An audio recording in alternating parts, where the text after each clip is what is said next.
The Wrangell and St. Elias mountain ranges ring this remote wilderness. Only a couple of miles from the Pacific Ocean, the marshes quickly transition to the Grindal Hills and the Robinson Mountains. Beyond is the largest glacier in North America, the Bering. Over a half-mile of thick ice covers the land for over 2,000 square miles. Master guide Sam Fegis is also an accomplished pilot. Here at the Sayou, I operate 4 aircraft.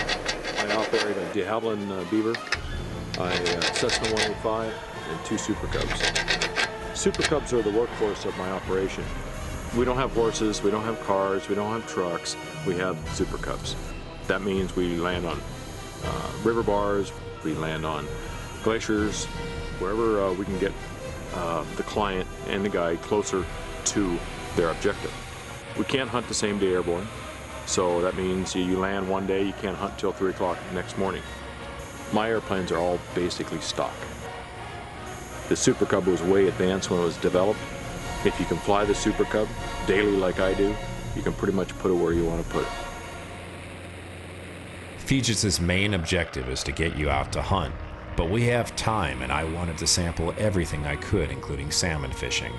Flying in the Super Cub, we head to the camp's namesake, the Sayou River, to catch the tail of the silver salmon season.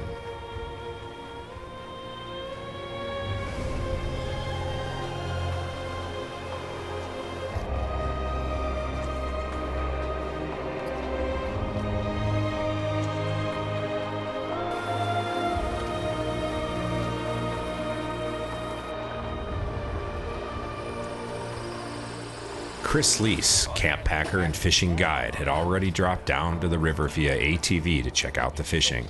After last-minute instructions from Fegis, it was time to hit the river.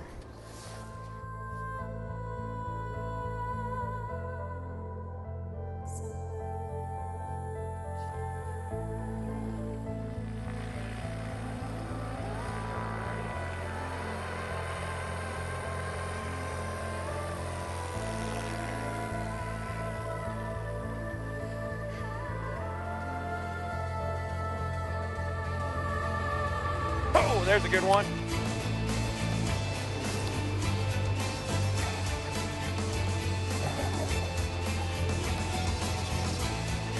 Beautiful, bright silver sea-run salmon.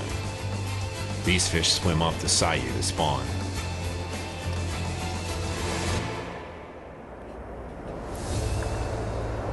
There we go. Sayou River.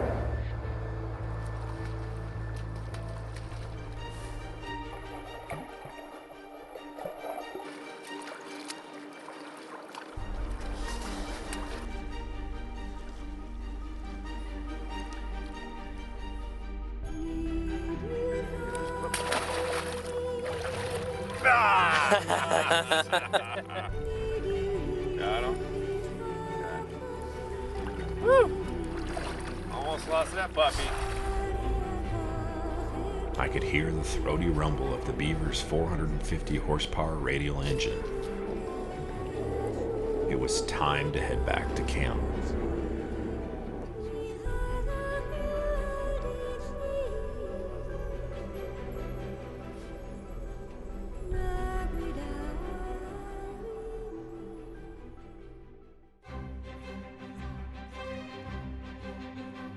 The Sayou River Camp is a bee's nest of activity. Planes are always coming and going, dropping off or picking up hunting clients throughout Fegis' guide area, which encompasses hundreds of thousands of square miles. Guides, packers, and clients are loaded up and taken to almost all points on the compass.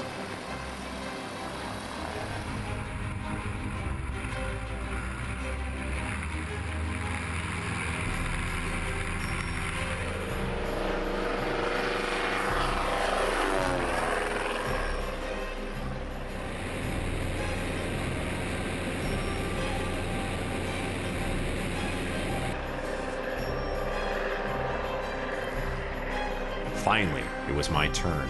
First order of business was to find a mountain goat. The flight would take me directly over the terminus of the Bering Glacier. Spectacular.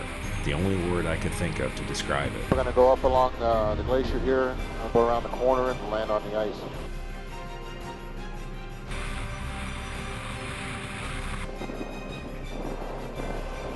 Landing on a glacier is a first for me. I can't help but look over Sam's shoulder trying to spot a runway, or at least a flat spot to land. It didn't look good. Even the flat sections of the glacier were split by long crevasses spiderwebbed across the ice. It's amazing what a top pilot can do with a Super Cub airplane. Designed in 1949, the Super Cub finds its niche in the bush because it can take off in less than 400 feet and land on even less real estate.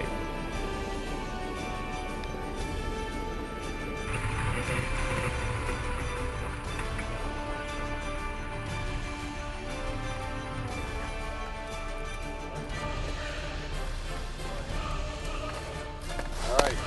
You got everything you need? You got a sleeping bag? Sleep bag, License? license, Ammo? ammo, One bullet, right? one bullet, one Okay. Barnes bullet. So All right. You got a goat up there. I already got a goat that's staring at us. Just Nah. not the right sex. Not the right sex, no. Oh. Hey, good luck. All right, See you thank later, you, sir. Tom. Okay. Appreciate it. Okay. Okay, I'll see you in a Take couple care. days. Take care of him, Jake.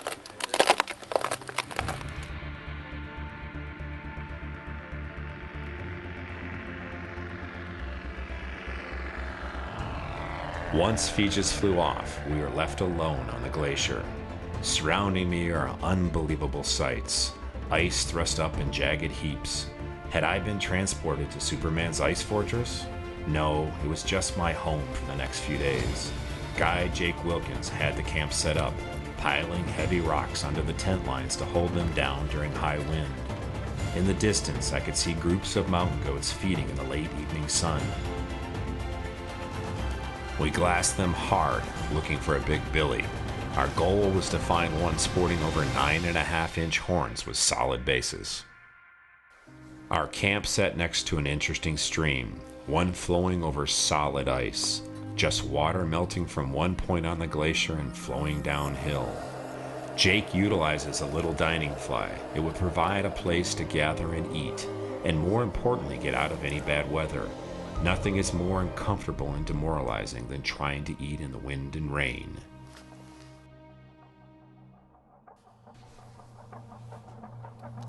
The ice underneath us makes the air colder. We have to cross this expanse of ice, over 2 miles, to reach the mountains where Jake had spotted a band of mature billy goats. This place is dangerous. One slip and you could break bones.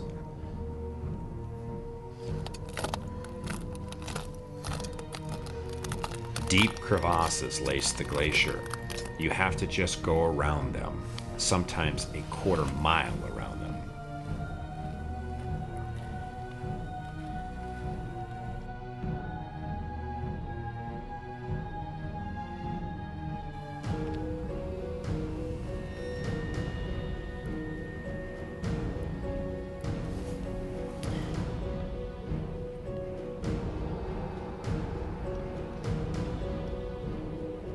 One, two, 3 goats feeding out in the open and down low. We needed to finish the trek across the glacier and hit the base of the mountain.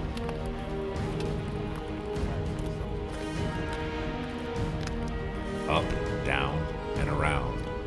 What seems so close takes so long.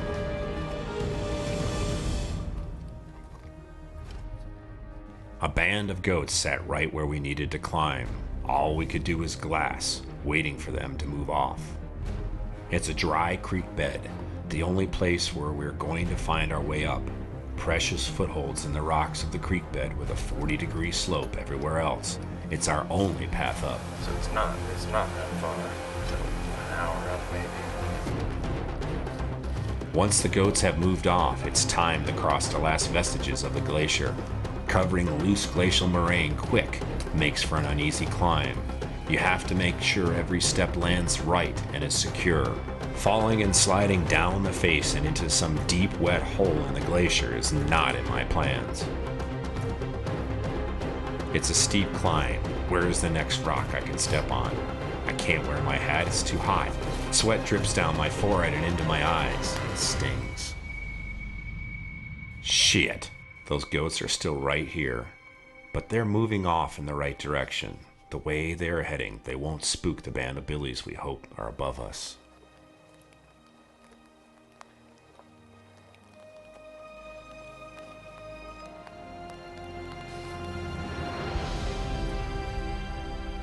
One more climb to the top. If we're lucky, our goats will be right below us.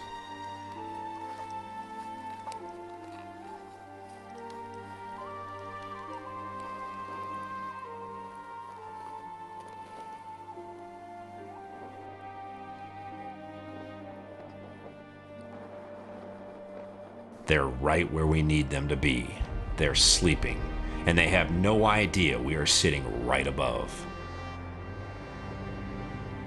Jake can't see the billies in this group. The rocks and ridgeline just don't allow us to see them.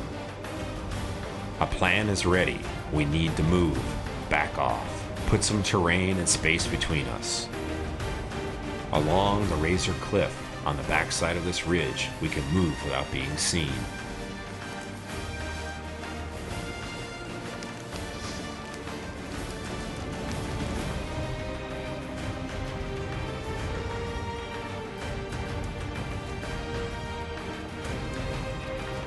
The wind is right in our faces. We can move without being seen, but I can't see the goats either. They are still below the ridge.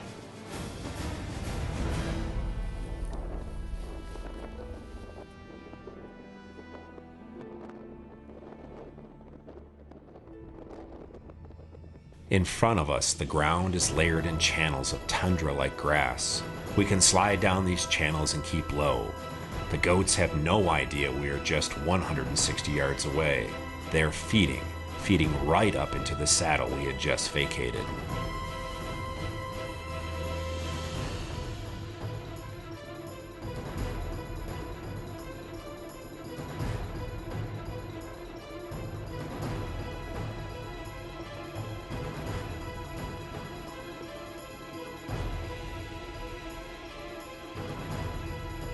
Now the waiting game starts. Jake nor I can see all the goats. We have to make sure we can take the biggest billy. We need a hard look at all the goats before we can shoot.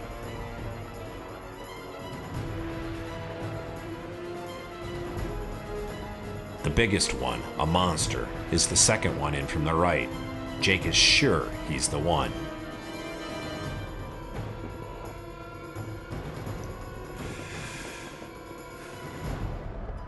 Please, Lord, let my shot be true.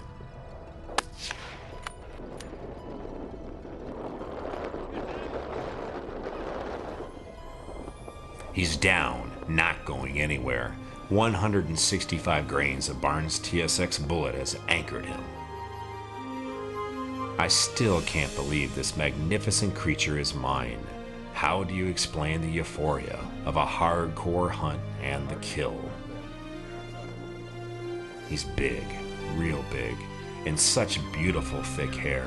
He's going to make a spectacular full mount. Yeah.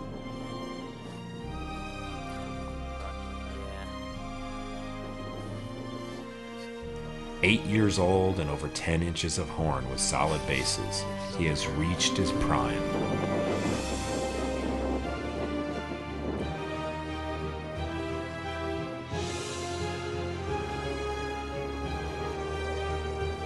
With instep crampons on our feet, it was time to descend down to the glacier. Once we are on the glacier, we maneuver over glacial moraine and around huge crevasses on our way back to camp.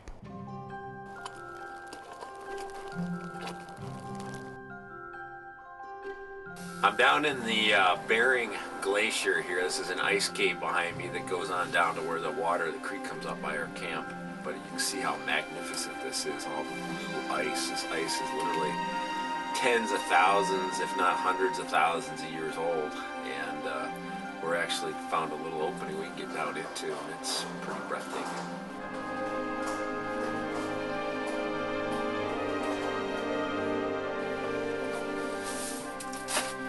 A little cramped in there, but man, this is really wild.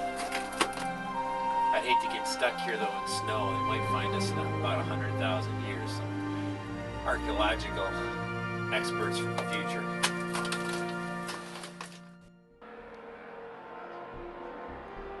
It was time to start the next leg of my adventure, tackling a monster moose over 60 inches. The Beaver is taking us up to meet with Sam on a remote World War II era landing strip down the coast. This part of Alaska is so wild, so remote. The Pacific Ocean surf pounds dark-colored beaches. No sign of civilization anywhere.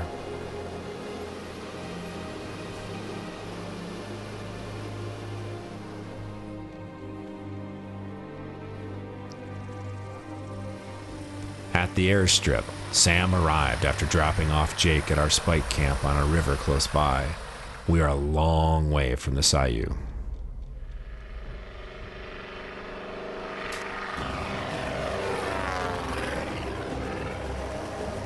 Right on the deck. The gravel bar along the river provides an excellent landing strip. Feges is one of the best bush pilots in Alaska. Flying with him is a treat.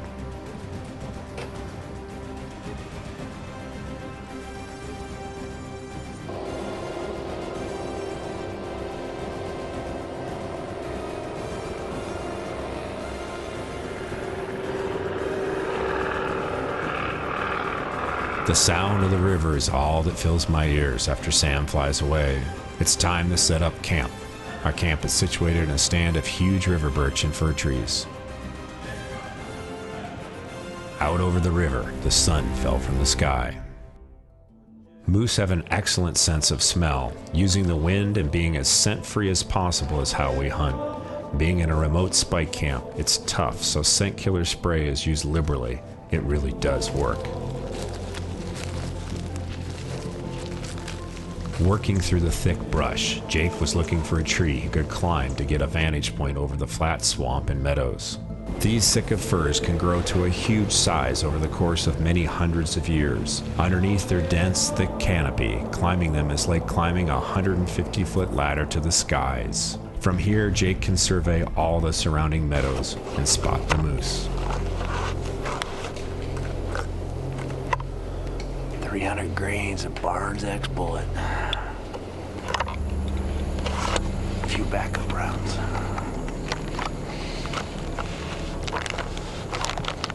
It's the peak of the breeding season, the rut. Walking in this country is not quiet. This young bull probably thinks we're another moose.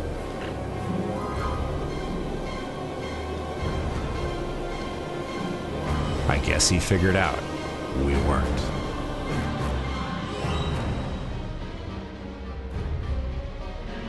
Just keeping track of the wind direction. It's tough. Seems to be swerving. Sitting in the middle of southeast Alaska, in a swamp filled with wild creatures, makes you feel somehow more primitive. It's instinctive.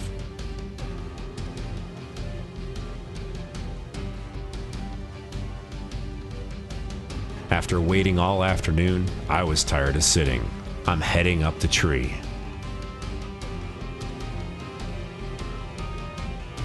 Crazy high, but the view is unreal.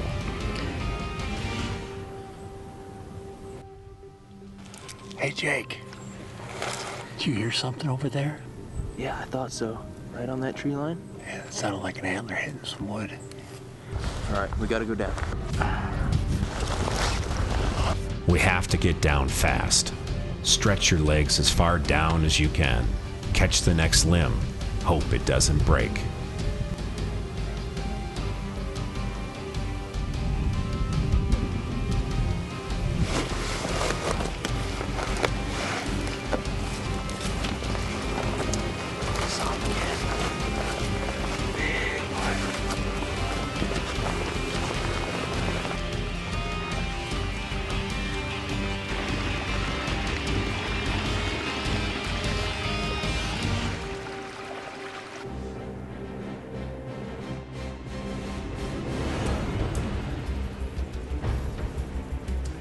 Wind's right in our face. If we use the moose decoy with the paddle, maybe we can cut the distance enough for a shot. It's gonna be dicey. No cover, just a decoy.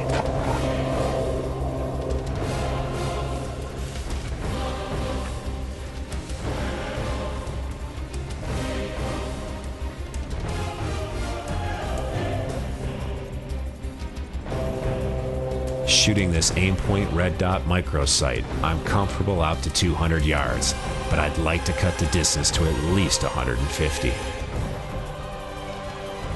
Yes, he thinks for another bull. Perfect.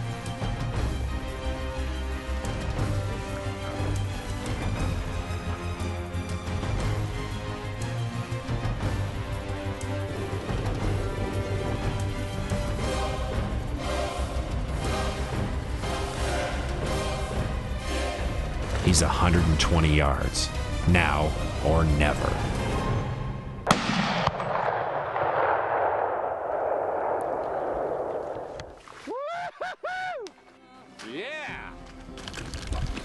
It had taken me 2 trips over 8 years to take an Alaskan Yukon moose.